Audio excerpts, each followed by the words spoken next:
Hey guys, what is up? It's Dusty here and welcome back to another episode of the Daily Crypto News. And Ethereum is popping off like crazy today. Actually, there's a lot of crazy stuff going on. One of those things that's going on right now is that Coinbase is under investigation by the SEC yet again. This time around though, it's for their staking product. You can see staking is a key source of non-trading revenue for the exchange. Company is committed to productive discussion with the SEC, but it's funny how they kept saying, Ripple, look after all this stuff on your own. We're not going to help you out. And then all of a sudden, now it's bam after bam after bam after bam with the US SEC versus Coinbase. The insider trading scandal, the unregistered securities scandal, and they're going deeper with this, with the investigation and whatnot now for the staking. It's interesting. It's very interesting. Ethereum obviously is being hoarded up like crazy because of the merge which is coming up, and a lot of this stuff I want to talk about in this video. But first, a little Ripple SEC lawsuit update. Again guys, if you're enjoying these daily crypto videos, make sure you press that like button. I appreciate it a ton. And let me know down below today, are you an XRP holder? I've actually asked this question a couple months back, I think, for the last time. Just want to kind of see, are you holding XRP, yes or no? Let me know down below, and that's basically it. Also, join my $10,000 giveaway. I'm not, screaming anymore because for me, it's like a normal thing, even though giving away $10,000 still kind of feels unreal. It's not about the amount of money. It's about the idea that I'm giving away this chunk, and so many people still think it's fake thing or not fair, or any negative thing, basically. It's kind of hurtful. Another way I kind of understand, because I used to be that skeptic as well. And I can still see from another perspective where people look at it and think, BS, can't be true. But it is what it is, guys. I promised it to you guys. I was going to give it away this year, 30,000 XRP. But now I turned it into $10,000. And it is what it is. Going to announce all the winners on Twitter, YouTube, Telegram, doesn't matter. Every single place will announce the winners. So I'd say just do some research into the winners, and if that's what you'd like to do, we'll be good. All right. The Ripple defendants have filed their response to the SEC's objections to Magistrate Judge Netburn's decisions on the DPP issue and the attorney-client privilege issue. Jeremy Hogan was also on the scene rather quickly, saying, "This I've been looking forward to." And an adult in the room said, "I enjoyed this little section personally." Let's take a look. The SEC's real objection appears to be that the judge did not accept the SEC's invitation to retreat from her findings when the SEC, apparently realizing belatedly the legal implications of its efforts to characterize the speech as personal outside activity of Hinman, sought to put the toothpaste back in the tube and rely on self-contradictory lawyer argument to avoid the consequences of its litigation strategy. But that was not error. It was the faithful application of law to facts. The SEC's objection must be denied. So obviously this is pretty crazy from the SEC side. Jeremy Hogan also says Solomon was a touch subdued because I think he realizes he has the winning horse, so no need to go crazy. But he still has to get a zinger in there. I don't know. I always kind of, laugh, or I'm happy to read this stuff because it just confirms for me more and more and more that we're on the right path. Again, if you can read it in this manner, the SEC literally had a one-liner just about a day ago. You can see what Ripple's writing. It's like a victory lap. It's like saying, SEC, really, is this the best you can give? You're just trying to kind of escape all the consequences. It's kind of funny to me how this is going. There was one other small update. It was this right here.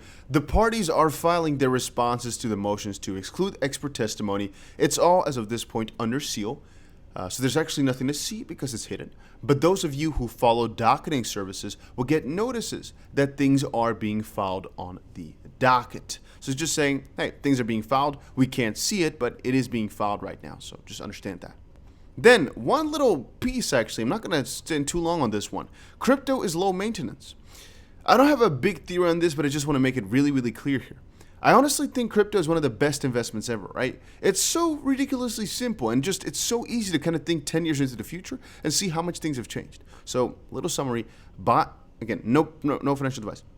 Buy crypto now. Don't look at it for 10 years. Most likely it's gone up at least 10 times. That's the way that I see it, but yeah. You can kind of go into DeFi and stuff as well, but just for the buying crypto part, it's so simple if you ask me. Again, there's a lot more going into it in the back end, but that's kind of how I sometimes see it, how simple it is.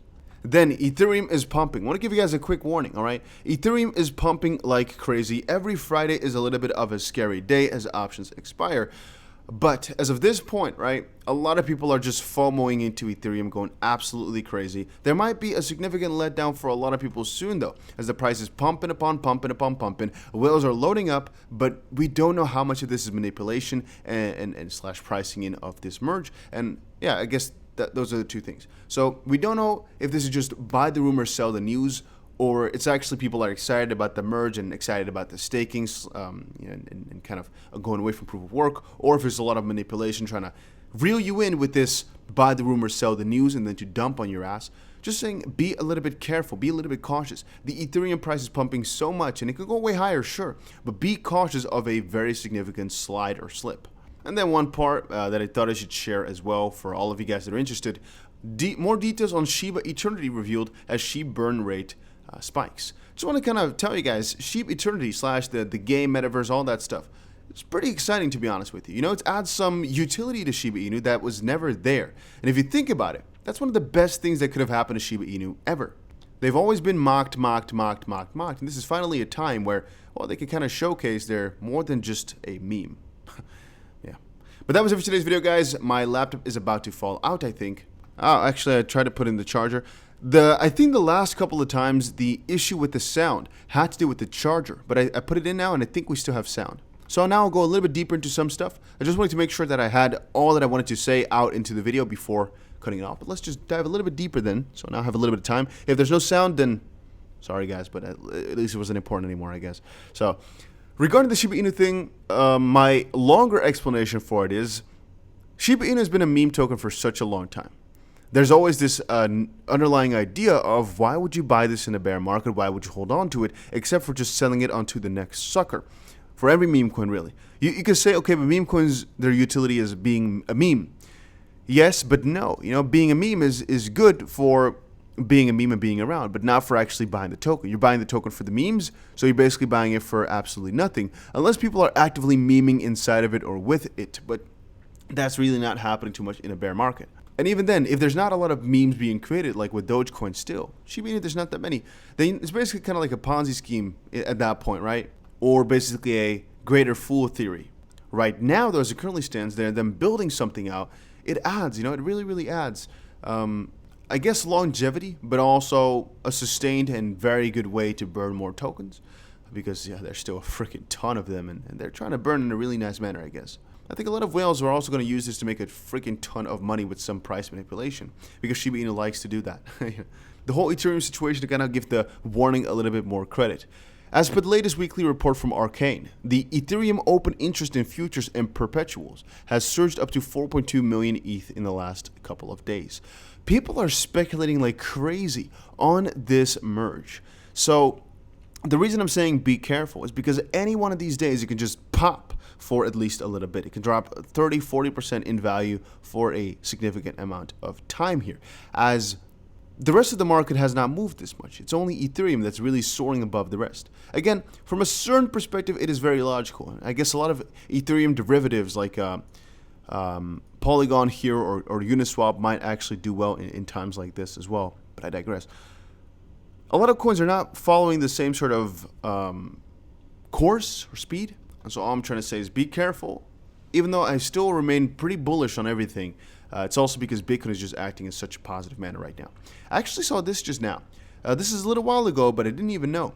Apparently, VeChain said they're proud to sponsor the Venice 2022 Fashion Forum alongside key channel partner DNV. The International Summit unites top institutions, brand stakeholders, and opinion leaders, driving the sustainability revolution in fashion supply chains. VeChain, #blockchain. That's pretty cool to read up about as well.